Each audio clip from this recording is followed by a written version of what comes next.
maka dalam hidup ini ingat, apapun tekanan, apapun badai, apapun rintangan, apapun cobaan, apapun masalah dalam hidupmu, yang tidak boleh hilang adalah satu.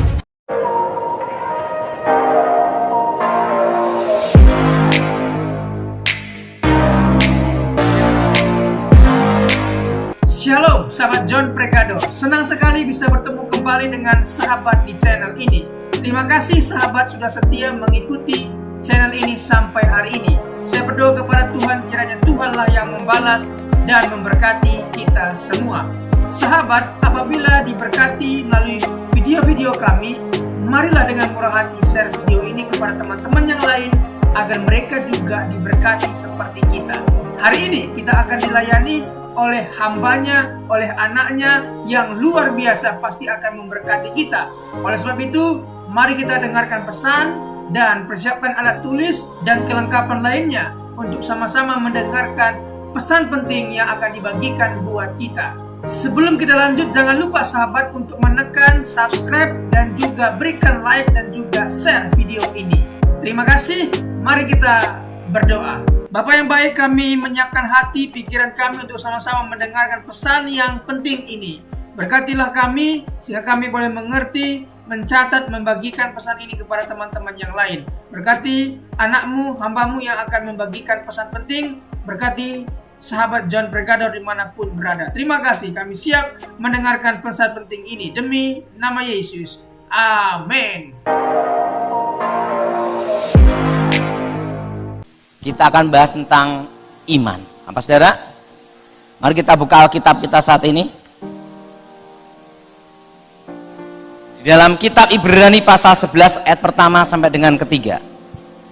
Kitab Ibrani pasal 11 ayat pertama sampai dengan ketiga.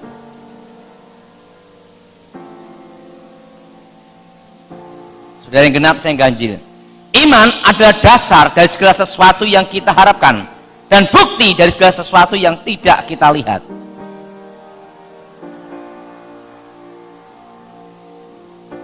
Karena iman kita mengerti bahwa alam semesta telah dijadikan oleh firman Elohim, sehingga apa yang kita lihat telah terjadi dari apa yang tidak dapat kita lihat.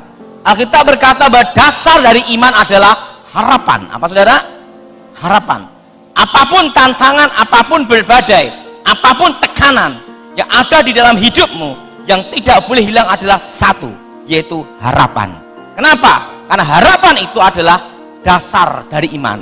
Makanya kalau orang yang sudah tidak ada harapan, itu ngalami 4S.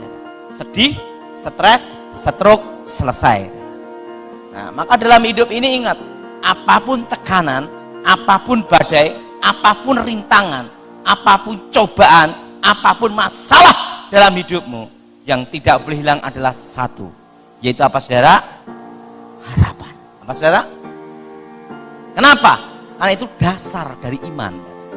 Harapan itu apa? Pertama, adanya pembelaan Tuhan.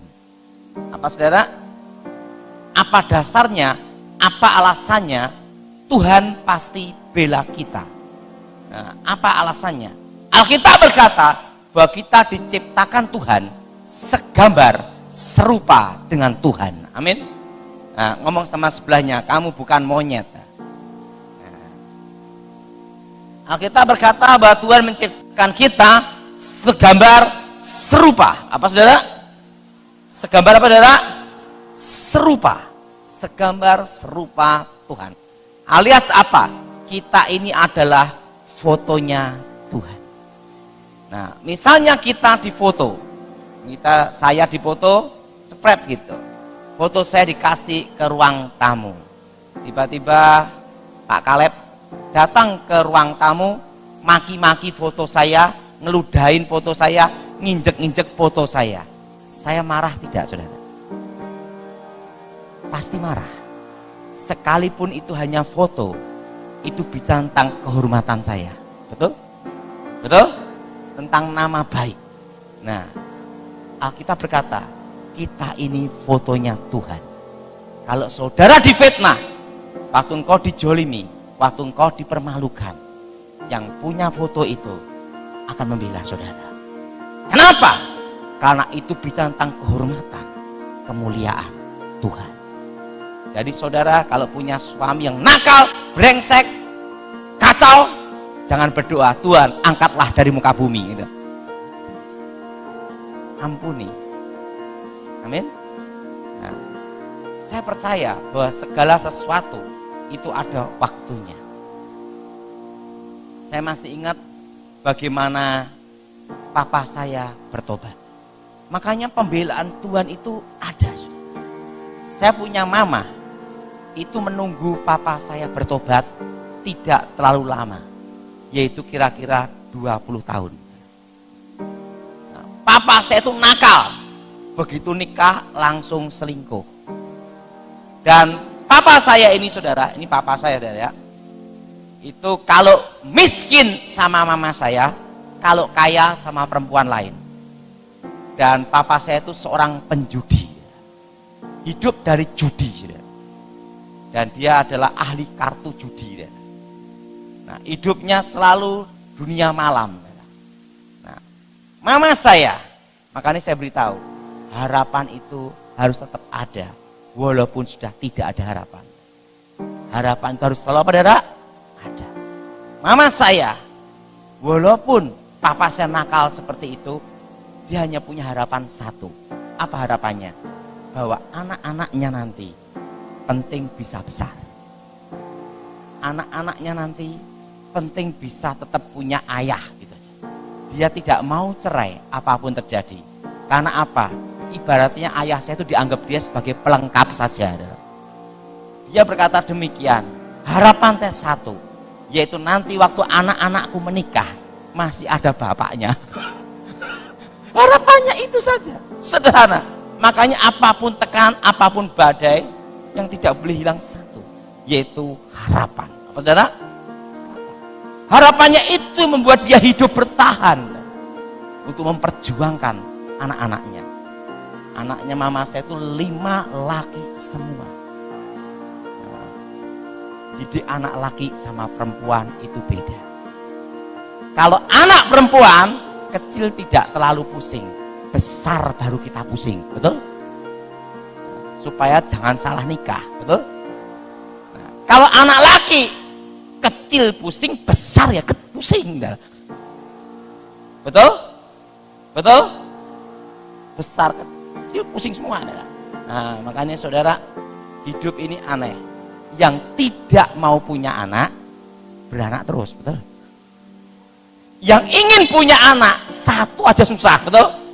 Saya beritahu, apapun terjadi harus ada apa saudara? Harapan.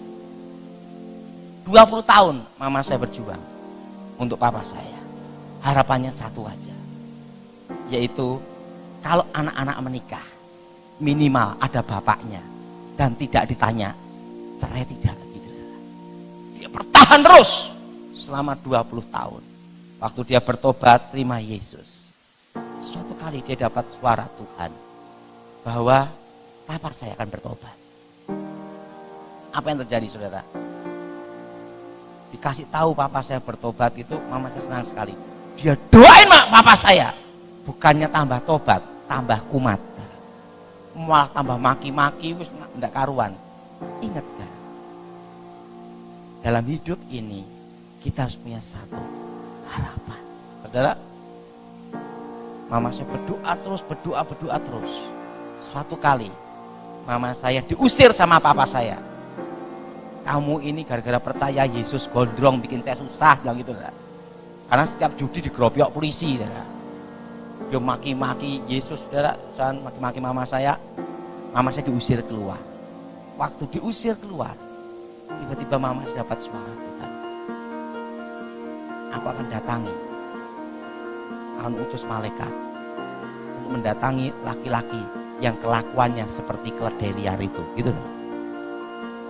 Mama saya pergi karena diusir.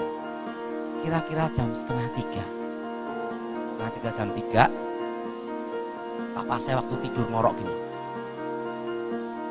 Ada satu sosok tinggi besar, megang kaki papa saya. Hei laki-laki kelakuan keledai liar, bertobat kamu ke gereja. Langsung dipegang gini, dia gini. Langsung apa? Dia bangun, kakinya pincang, nyari mama saya. Mamamu mana? Loh, kan diusir papa. Dicari, ketemu mama saya. Ayo kita ke gereja. Ini kan bukan hari Minggu, pokok ke gereja katanya. Dia datang ke gereja, ngomongnya apa? Laki-laki tinggi besar, aku udah ke gereja. Dan apa yang terjadi? Disitulah papa saya bertobat sampai akhir hidupnya. Artinya apa? Ada harapan.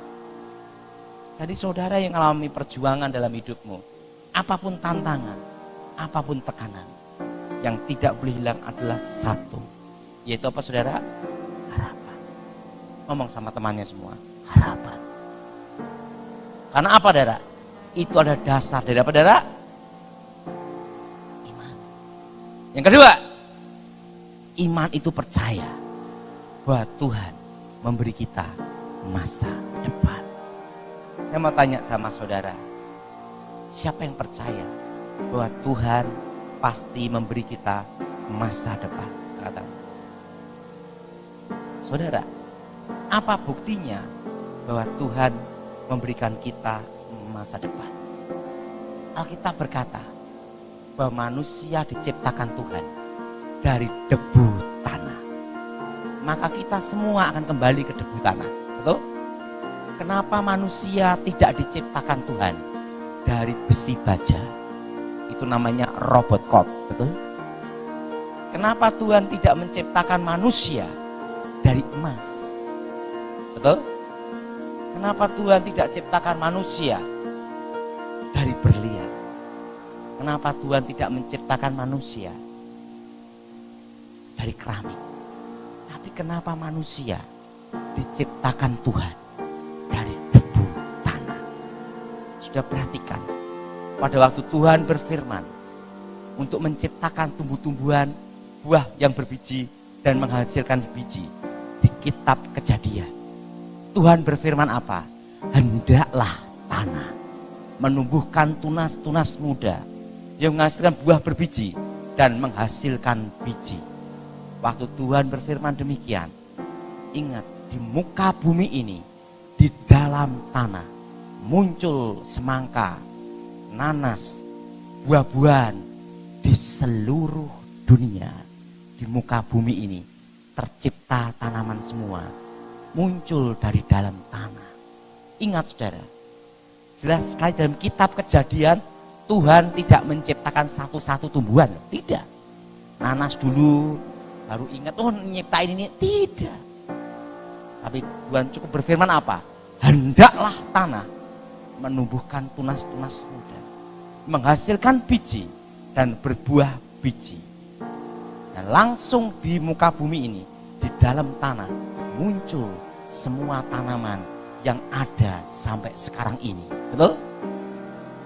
Beda dengan manusia. Manusia diciptakan Adam satu. Nah, itu diciptakan Hawa. Tapi untuk tanaman-tanaman tidak. Tuhan berfirman, hendaklah tanah. Artinya apa? Di dalam tanah itu banyak sekali potensi. Di dalam tanah itu banyak sekali talenta. Ini perhatiin. Emas, proses dari tanah. Betul? Betul? Batu bara, proses dari tanah. Intan berlian, proses dari tanah. Keramik, proses dari tanah. Bata, proses dari tanah. Semua yang berharga di muka bumi ini, semua lewat proses dari tanah. Betul? Betul? Yang setuju angkat tangan. Artinya apa? Bahwa di dalam tanah itu banyak sekali potensi. Maka Tuhan menciptakan manusia dari debu tanah. Artinya apa? Bahwa di dalam diri kita banyak sekali potensi. Ada satu kesalahan dalam hidup kita, yaitu apa? Kita banyak melihat potensi orang lain, tapi kita tidak melihat potensi di dalam diri kita. Suatu kali Saya sekolah Alkitab lulus tahun 96. Dan saya sekolah Alkitab adalah lulus sebagai orang yang gagal. Kenapa? Karena saya lulus karena belas kasihan guru dan rektor. Mereka bersepakat saya harus lulus karena mereka sudah tobat semua. Karena katanya saya murid paling bodoh. Nah, waktu itu kalau tidak diluluskan, muridnya tinggal 4. Jadi saya lulus ranking 4, murid tinggal 4. Nah, rapat, saya diluluskan. Supaya apa, Dada? Supaya lulus saja. Nah, setelah itu sama rektor dikasih tahu sama Pontas Pardede, ingat, kamu tidak boleh meneruskan sekolah tinggi teologi. Karena apa? Karena kamu goblok, gitu dah. Nah, saya hanya lulus sekolah Alkitab setingkat SMA sampai sekarang. Saya hanya setingkat SMA sampai sekarang. Sekolah Alkitab dari SAI aja. Bukan sekolah tinggi teologi, profesor, doktor, kaburator, botak, bocor, bukan. Saya hanya sekolah Alkitab setingkat apa, Saudara? SMA. Dan sama rektor dilarang dengan keras. Tidak boleh meneruskan sekolah tinggi teologi. Apapun alasannya. Secara manusia selesai, tamat, diin, betul? Karena waktu itu untuk menjadi pendeta PDP, syarat di tempat gereja sidang jemaat Allah itu harus sekolah tinggi teologi. Sedangkan saya sekolah Alkitab setingkat SMA, berarti sudah tidak ada harapan. Makanya sampai sekarang saya itu bukan pendeta. Di organisasi manapun saya bukan pendeta. Maka saya ini tidak bisa dipecat. Kenapa tidak bisa dipecat? Tidak pernah dilantik dan tidak pernah disahkan. Jadi saya ini bukan pendeta. Dan saya tidak ikut organisasi apapun sampai sekarang. Jadi saya itu tidak ada gereja. Nah, tapi saya hanya ikut Pak Gilbert Lumaindo aja, tim aja. Tapi secara organisasi tidak ada jabatan, tidak ada pengesahan, ibaratnya tidak ada yang mengakui. Nah, apa yang terjadi? Saya datang ke pendeta Gilbert. Kenapa? Karena saya percaya sudah selesai saya untuk sekolah Alkitab. Saya ngomong Pak Gilbert, Pak Gilbert, saya udah lulus Pak Alkitab. Saya mau jadi apa Pak Gilbert? Ya memang jadi manusia. Memang kamu mau jadi monyet? Ya. Ada apa Daud? Saya ini bingung Pak Gilbert. Ada apa? Langsung Gilbert tanya sama saya, kamu kebingungan susah ada apa? Saya sekolah Alkitab itu gagal. Lulus karena belas kasihan. Dan tidak boleh meneruskan sekolah tinggi teologi. Artinya untuk jadi PDP, PDM, pendeta itu artinya selesai. Kan gitu saudara? Betul? Betul? Artinya apa saudara? Selesai. Nah, makanya saya bersyukur sama Tuhan walaupun tidak ada yang lantik. Apa yang terjadi? Gilbert ngomong, apa yang kamu tahu? Dalam hidup saya hanya tahu satu Pak Gilbert. Dan saya dilatih untuk itu. Saya hanya tahu setan. Gilbert diam begini, setan. Perlu kamu tahu Daud, ada seorang anak muda, hobinya dia hanya satu, namanya virus.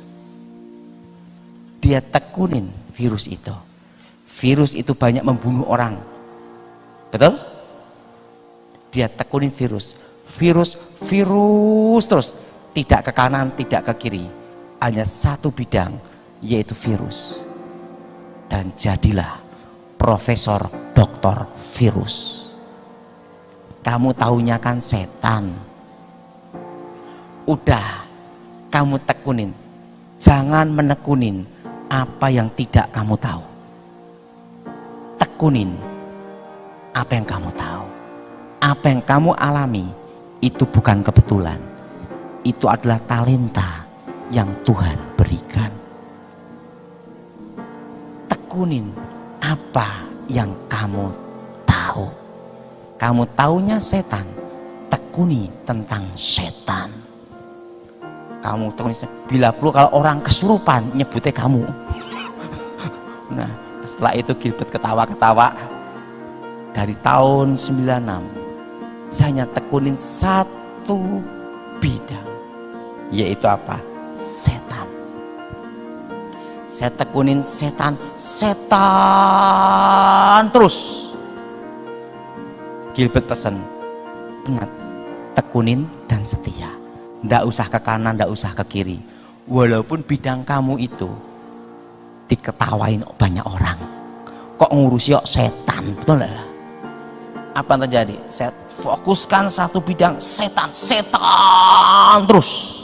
Dan Gilbert ngomong, yang penting setelah itu kamu jangan jadi setannya sendiri. Apa yang terjadi? Saya diundang ke Amerika, hanya bahas satu bidang, siapa setan. Sampai ke Australia, Korea, New Zealand, berbagai negara, hanya satu bidang, sopo kuwi setan. Sampai saya diminta untuk memberi pengarahan di Akademi Kepolisian Semarang, hanya satu bidang, setan. Orang punya ilmu kebal, kelemahannya ini, ilmu menghilang, kelemahannya ini, satu bidang. Sampai saya diminta menjadi pengaman presiden tahun 2004-2014. Ya, saya menjaga presiden tidak lama, cukup 10 tahun. Hanya bahas satu, cara ngalahke setan. Satu bidang. Saudara, mungkin saudara ngalami sekarang dipecat, di PHK. Aku gimana? Ingat saudara, kalau engkau taunya mesin, tekuni mesin. Kalau engkau taunya masak, tekuni masak. Pak, saya taunya cacing, tekuni cacing. Jangan ngetawain cacing loh, cacing itu bisa diternak jadi pakan ikan, betul? Apa yang terjelek dipandang manusia, kalau ditekuni, kita serahkan pada Tuhan, itu diubah menjadi berkat. Jadi saudara, apa yang Anda tahu, apa yang Anda alami, itu bukan kebetulan. Itu adalah masa depan. Apa saudara? Kalau saya lihat dari karir pelayanan, waktu sekolah Alkitab, itu udah selesai. Kenapa selesai? Karena saya murid paling bodoh. Dan yang kedua, setelah murid paling bodoh, yang kedua, saya pernah hilang ingatan setahun. Amnesia kan. Setelah itu Tuhan sembuhin saya. Secara ukuran manusia itu selesai. Tapi ingat, ada satu talenta yang kadang kita tidak tahu, karena kita sebenarnya sudah mengalami, tapi kita anggap remeh, betul? Padahal itu adalah masa depan yang Tuhan berikan. Amin. Mungkin kau taunya itu fotokopi, tekuni fotokopi. Ingat, tekuni apa yang Anda alami dan Anda tahu. Dan Gilbert pesan saya waktu itu, jangan menekuni apa yang tidak kamu tahu. Suatu kali Gilbert ngomong sama saya, kenapa gereja bisa ribut? Karena orang yang tidak tahu bicara. Betul? Betul? Siapa yang setuju angkat tangan? Gereja itu bisa ribut karena orang yang tidak tahu sok tahu, betul? Bicara. Anak Gilbert ngomong, tekuni aja satu bidang, jangan menekuni yang lain. Nah, sejak itulah saya tekunin satu bidang, setan, sampai sekarang. Artinya apa? Bahwa Tuhan memberi masa depan. Siapa yang yakin dan percaya Tuhan memberi masa depan, angkat tangan. Dan yang ketiga, kalau kita anak Tuhan, ingat harapan satu, bahwa Tuhan pasti pelihara kita di tengah-tengah kesusahan. Bahwa anak cucu orang benar tidak pernah meminta-minta.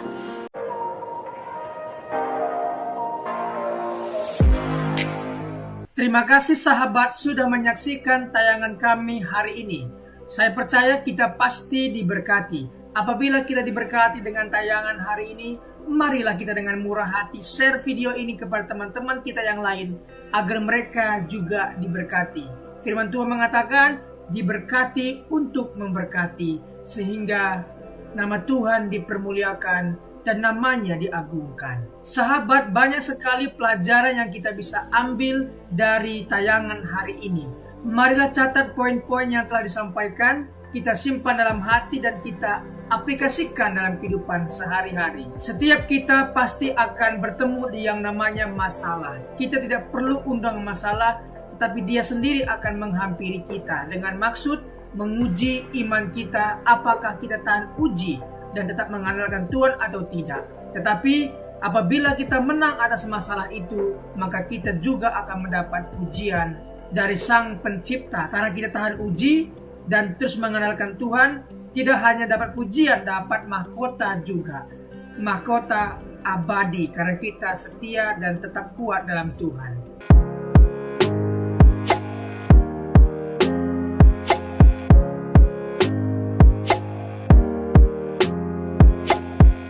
Shalom, dalam kesempatan kali ini kita akan belajar satu tema yang tentu pasti akan memberkati kita, yaitu memilih yang benar.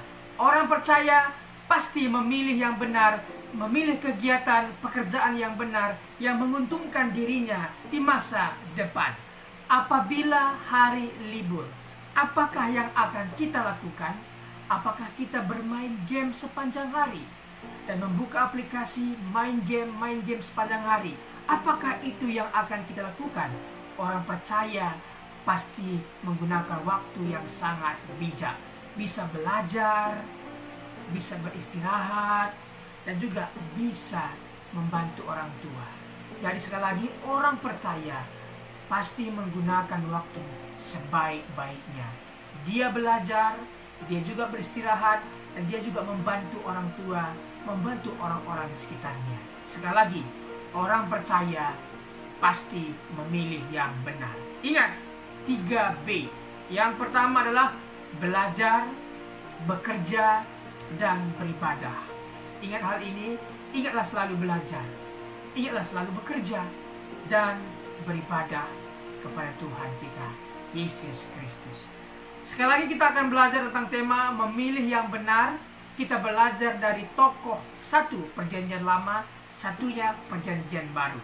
Kita mulai saja belajar dari tokoh Perjanjian Lama, yaitu Nuh. Kita akan belajar dari seorang tokoh yang bernama Nuh. Hal-hal apa yang akan kita pelajari? Mari kita dalami. Kejadian 6-10. Tetapi kita fokus di Kejadian 6 ayat 5-8. Mari kita baca firman Tuhan. Ketika dilihat Tuhan bahwa kejahatan manusia besar di bumi dan bahwa segala kecenderungan hatinya selalu membuahkan kejahatan semata-mata, maka menyesallah Tuhan bahwa ia telah menjadikan manusia di bumi dan hal itu memilukan hatinya. Berfirmanlah Tuhan, aku akan menghapuskan manusia yang telah kuciptakan itu dari muka bumi, baik manusia maupun hewan dan binatang-binatang melata dan burung-burung di udara, sebab aku menyesal bahwa aku telah menjadikan mereka. Tetapi Nuh mendapat kasih karunia di mata Tuhan. Mari kita pelan-pelan mempelajari ayat ini. Pertama, ketika dilihat Tuhan dari sorga, Tuhan melihat ke bumi dan dia melihat dan mendapati kejahatan manusia besar di bumi dan bahwa segala kecenderungan hati manusia selalu membuahkan kejahatan semata-mata. Di sini kita tahu bahwa alasan Tuhan marah itu karena ulah manusia. Kita lihat ulah manusia ini mengakibatkan hal apa saja. Pertama, Tuhan menyesal ya karena ulah manusia itu, sehingga lingkungan sekitar, yaitu hewan, binatang-binatang, juga mendapat hukuman dari Tuhan. Jadi dari ayat ini kita bisa tahu bahwa Tuhan menyesal karena ulah manusia, dan dampak dari itu hewan-hewan pun mendapat resiko, mendapat konsekuensinya dari perbuatan manusia. Ketika kita membuang sampah sembarangan, apa yang terjadi? Tentunya pencemaran air. Binatang yang hidup di air tercemar, dan hewan-hewan atau binatang yang hidup di air bisa mati karena ulah manusia membuang sampah sembarangan. Jadi marilah kita menjaga lingkungan kita sebaik-baik mungkin. Baca ayat 7 ya. Berfirmanlah Tuhan, aku akan menghapuskan manusia yang telah kuciptakan itu dari muka bumi, baik manusia maupun hewan, dan binatang-binatang melata, dan burung-burung di udara, sebab aku menyesal bahwa aku telah menjadikan mereka. Tuhan menyesal karena manusia, karena itu hewan pun kena dampaknya. Tetapi Nuh mendapat kasih karunia. Mengapa Nuh mendapat kasih karunia? Mari kita dalami. Siapa Nuh? Nuh adalah orang yang benar di mata Tuhan. Ingat, orang benar belum tentu benar di mata Tuhan. Tetapi orang yang dibenarkan Tuhan, yang sudah diampuni Tuhan, dimaafkan Tuhan, dihapuskan Tuhan dosanya, dibenarkan oleh Tuhan karena dia percaya, dan saya percaya kepada Tuhan dan kemudian saya dibenarkan, maka orang benar ini mestinya melakukan hal-hal yang benar yang menyenangkan hati Tuhan. Seperti Nuh. Nuh benar di mata Tuhan dan dia mendapat kasih karunia, dan dia dibebaskan dari malapetaka kedahsyatan air bah. Oke, kita belajar lebih dalam lagi. Tidak mau terpengaruh oleh pikiran, perkataan, dan perbuatannya. Artinya Nuh tidak mau terpengaruh pikirannya dengan pikiran-pikiran dunia, perkataan-perkataan dunia, perbuatan-perbuatan dunia yang tidak memberikan contoh. Dia tidak mau mencemari pikirannya, perkataannya, dan perbuatannya. Kita tahu bahwa sebuah kapal tidak akan tenggelam dengan air yang di sekitarnya. Akan tetapi kapal itu akan tenggelam apabila air yang di sekitarnya sudah masuk ke dalam. Artinya kita tidak akan bisa terpengaruh apabila kita tidak mengizinkan perkataan-perkataan orang masuk ke dalam pikiran kita. Jadi pikiran kita ini adalah sebuah aset, sebuah properti yang sangat berharga. Jangan kita mau dikotori, dirusak properti kita oleh perkataan-perkataan orang. Jangan sekali-kali mengizinkan hal itu masuk ke alam pikiran kita. Tetapi mari kita pikirkan yang ada di atas, yang di sorga, yang indah, yang mulia. Itulah yang dilakukan oleh Nuh, sehingga Nuh berkenan di mata Tuhan. Senantiasa hidup bergaul dan beriman kepada Allah. Orang yang sudah dibenarkan oleh Tuhan, maka senantiasa dia bergaul dan beriman kepada Tuhan. Apa yang dia lakukan, yang ada di Alkitab yang benar, perkara-perkara yang baik, itulah yang kita lakukan. Memang dalam Alkitab banyak sekali peristiwa, banyak sekali kejadian dituliskan untuk satu hal, informasi, satu hal lagi, pengajaran. Jangan kita menjadikan informasi itu dari pengajaran, tetapi carilah pengajaran yang menguatkan kita. Oke? Yang berikutnya, menjadi berkat dan contoh bagi keluarganya dalam ketaatan, kesalehan, iman, dan perbuatan baiknya. Nuh menjadi berkat dan contoh bagi keluarganya dalam ketaatan, kesalehan, iman, dan perbuatan baiknya. Jadi seorang bapa, seorang kepala rumah tangga harus mengikuti teladan yang diberikan Nuh kepada anak-anaknya, menantunya, bahkan istrinya. Inilah contoh yang memilih dengan benar. Berikutnya kita belajar dari seorang tokoh di Perjanjian Baru, yaitu Paulus. Hal apa yang akan kita pelajari? Kisah Para Rasul 9 ayat 1-6. Kita akan membaca dalam Kisah Para Rasul 9 ayat 1-2. Sementara itu berkobar-kobar hati Saulus untuk mengancam dan membunuh murid-murid Tuhan.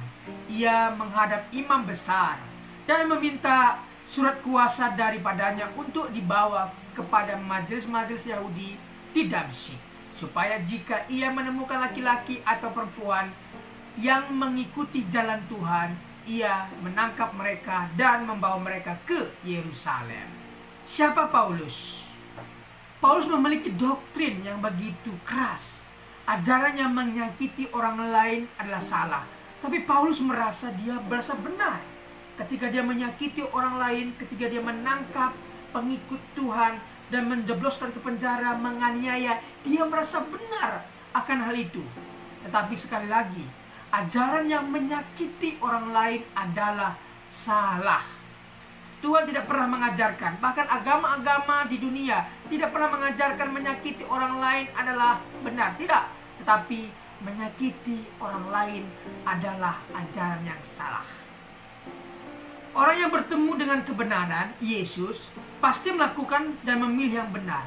Kita lihat, Saulus yang begitu bengis, begitu keras, begitu kejam, ketika bertemu dengan Tuhan Yesus, dia menjadi lunak, dia menjadi bertobat, dan dia menjadi orang yang memilih yang benar. Sekali lagi, orang yang telah bertemu dengan Tuhan Yesus pasti berubah. Jadi sahabat, apabila sahabat punya nenek, kakek, bapak, ibu, apapun itu, bawa mereka dalam doamu, doakan mereka. Ketika mereka bertemu dengan Tuhan, maka mereka akan berubah. Jadi sekali lagi, orang sekeras apapun, sebejat apapun, sebengis apapun, ketika dia bertemu dengan Tuhan, pasti lunak dan mengalami perubahan yang luar biasa. Contohnya adalah Paulus ini. Paulus memilih untuk menjadi pelayan Tuhan. Ketika dia bertemu dengan Tuhan, dia dibutakan dan dia di sana bertobat, berpuasa, kemudian dipulihkan, disembuhkan butanya, dan akhirnya dia memilih menjadi pelayan Tuhan. Memang Tuhan telah memilih dia dan menyiapkan dia menjadi penginjil luar biasa. Paulus menjadi penginjil yang luar biasa. Dari 27 kitab perjanjian baru, 13 diantaranya Pauluslah yang menulis atas ilham yang Tuhan berikan kepadanya. Jadi sahabat, orang yang telah dipilih Tuhan pasti memilih yang benar. Orang yang dibenarkan Tuhan pasti melakukan hal-hal yang benar, yang tentunya menyenangkan hati Tuhan. Terima kasih sudah mengikuti pengajaran hari ini. Hari ini kita belajar dari seorang tokoh bernama Nuh dan juga Paulus. Terima kasih. Apabila ada komentar, pendapat yang berbeda dengan apa yang saya sampaikan, boleh tinggalkan komentar di bawah video ini. Terima kasih. Tuhan Yesus memberkati. Mari kita berdoa.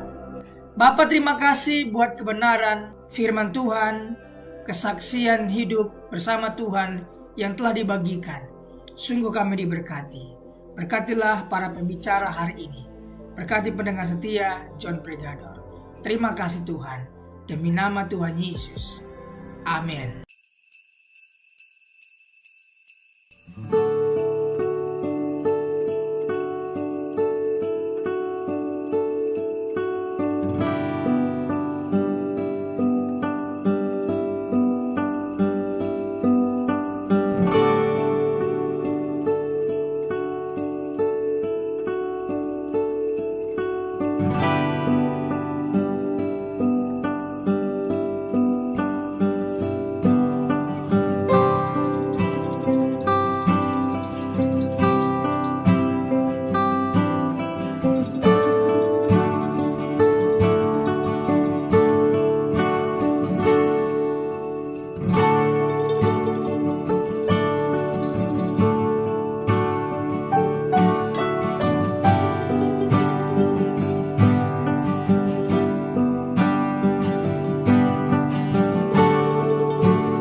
kasih.